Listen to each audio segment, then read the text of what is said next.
ভাইয়া, একটু সাহায্য করুন আমাকে। রাস্তার মোড়ে আসতেই হঠাৎ পেছন থেকে কেউ ডেকে উঠল। আবির পিছন ফিরে দেখল একটি যুবতী মেয়ে তার দিকে তাকিয়ে মুচকি হাসছে আর দ্রুত পায়ে হেঁটে আসছে। বয়স তার মতোই হবে। আবিরের পরনে পাঞ্জাবি আর মাথায় টুপি। মেয়েটাও দেখতে ভীষণ সুন্দর। দেখে কিছুটা তার ভালো লেগেছে।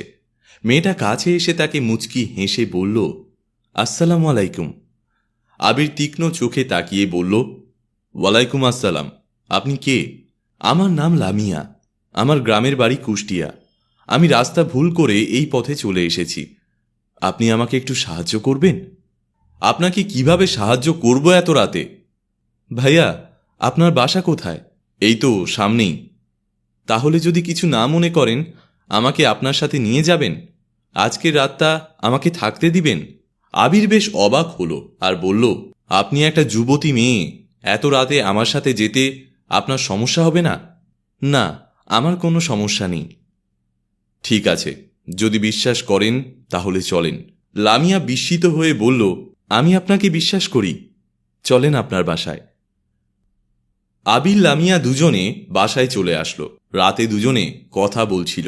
তা দিনকাল কেমন যাচ্ছে আপনার? আলহামদুলিল্লাহ ভালো। আপনাকে পাজামা টুপি পরায় আর দাড়ি রাখায় সব মিলে ভারী সুন্দর লাগছে। চেহারায় একটা মায়াবী ভাব আর নূরের ঝিলিক রয়েছে। আবির লামিয়ার মুখে এমন কথা শুনে অনেক খুশি হলো। আচ্ছা, আপনি মুখে দাড়ি রাখছেন কেন? আবির হেসে বলল, এইভাবে বলতে নেই, এটা যে আমার রাসূলের সুন্নাত। আবিরের কথা শুনে লামিয়া কিছুক্ষণ নীরব হয়ে থাকল।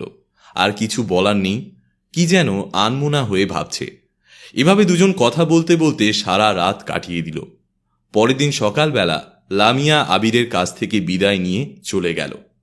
লামিয়া তার ভাইয়ের অফিসে গিয়ে তার ভাইকে বলল, ভাইয়া, আমি ভুল করে অন্য রাস্তা দিয়ে চলে গিয়েছিলাম। হঠাৎ একটা ছেলে নাম আবির, তার সাথে দেখা হলো। ছেলেটা আমাকে সাহায্য করল।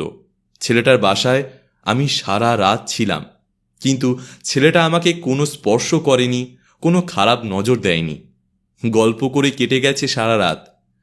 ভাইয়া, ছেলেটা অনেক ভালো এবং সৎ। আমি ওই ছেলেটাকে বিয়ে করতে চাই। ছেলেটা যখন তোমার কোনো ক্ষতি করেনি, তার মানে ছেলেটি সৎ চরিত্রের অধিকারী।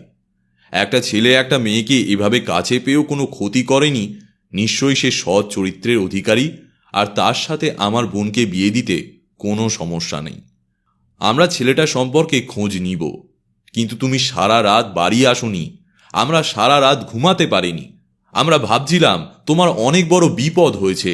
আল্লাহর অশেষ কৃপায় আমাদের মাঝে তোমাকে ফিরে পেয়েছি।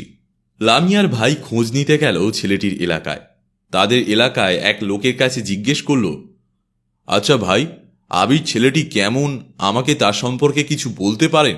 হ্যাঁ, আবির আমাদের এলাকার সৎ এবং চরিত্রবান ছেলে। কারো সাথে কোনো রকম ঝগড়াঝাটি, দুই নম্বরই এবং খারাপ কাজে যায় না। তা হঠাৎ আপনি আবিরের খোঁজ নিচ্ছেন কেন, জানতে পারি? না মানে এমনিতেই জানতে ইচ্ছে হলো। মাঝে মাঝে রাস্তা দিয়ে যাই, তো তাই আবিরের কথা প্রায় লোকের কাছে শুনি, তাই জানতে চাইলাম। এই বলে তিনি চলে গেলেন। বাসায় এসে লামিয়াকে বললেন, ছেলেটার বাবা মা কেউ বেঁচে নেই। সেখানকার এক লোকের কাছ থেকে সব খবর নিয়েছি। অতঃপর লামিয়ার ভাই আবিরের বাসায় যান, আবিরকে বিয়ের প্রস্তাব দেন। আবির বলল, এটা কিভাবে সম্ভব? আপনারা অনেক টাকা পয়সার মালিক, আর আমি একটা নিম্ন পরিবারের ছেলে। আমার ফ্যামিলির সাথে আপনার ফ্যামিলির অনেক ডিফারেন্স। টাকা পয়সা হয়েছে তো কি হয়েছে, টাকা পয়সার প্রতি আমার একদম অহংকার নেই। আমি চেয়েছিলাম আমার বোনের সাথে এমন একজন ছেলের বিয়ে দেব যে চরিত্রবান এবং সৎ। তোমার কথা আমার বোনের মুখে সব শুনেছি, আর ওই রাতের ঘটনাও শুনেছি। তুমি তোমার চরিত্রের পরীক্ষা দিয়েছ, তাই আমি সিদ্ধান্ত নিয়েছি তোমার সাথেই আমার বোনকে বিয়ে দিব। আবির মনে মনে অনেক খুশি হলো। আবির বলল, ঠিক আছে, আপনার যদি কোনো আপত্তি না থাকে তাহলে আমি বিয়ে করতে রাজি। সে লামিয়াকে খুব ভালোবেসে ফেলেছে এক রাতেই। লামিয়াকে জীবনের সঙ্গী করে পাবে, তার ভাবতেই কেমন জানি লাগছে। আবির এবং লামিয়ার বিয়ে হলে তাদের দুজনের সুন্দর জীবন কাটতে লাগলো। বন্ধুরা, গল্পের মতন আমাদের জীবনের পরীক্ষাগুলোয় নিষ্ঠা এবং সৎভাবে উত্তীর্ণ হলে পরম করুণাময় সৃষ্টিকর্তা ঠিকই আমাদেরকে পুরস্কৃত করেন। ভিডিওটি ভালো লাগলে লাইক, কমেন্ট, শেয়ার করে দেবেন এবং আমাদের সাথে জুড়ে থাকবেন।